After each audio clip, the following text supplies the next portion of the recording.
Hello, welcome to the Globe This Week, a foreign news segment that offers unique perspective on some stories that made headlines this week.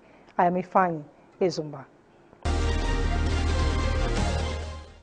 Ukrainian President Volodymyr Zelensky has appealed to leaders of Group of 7 countries for more air defense capabilities as the world's wealthiest democracies pledge to Kyiv for as long as it takes. In a virtual meeting held on Tuesday, a day after missiles rained down cities across Ukraine, Zelensky called on G7 leaders to give Ukraine an on-air shield to stop Russia.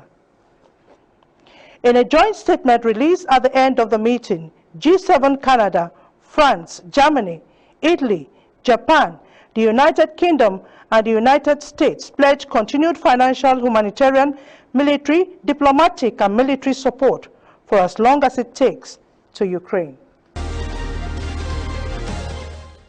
Chad's Prime Minister Albert Bahimi Badake has resigned to pave way for a new government after the Central African country pushed back elections by 2 years.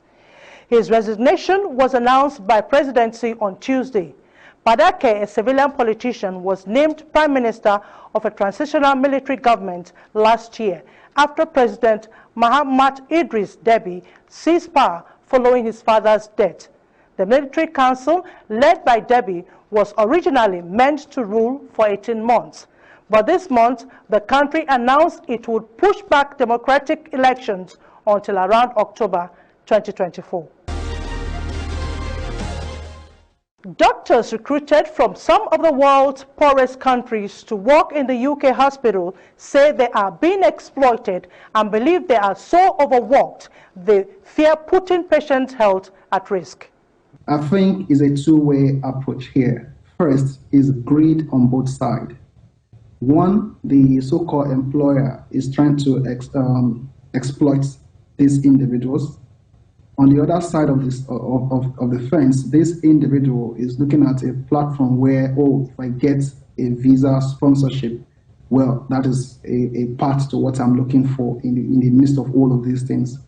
Neglecting the fact that you are not a robot, you're a human being, and you don't have the capacity to work for 16 hours. A BBC investigation has found evidence that doctors from Nigeria are being recruited by a British healthcare company and expected to work in private hospitals under conditions not allowed in the National Health Service.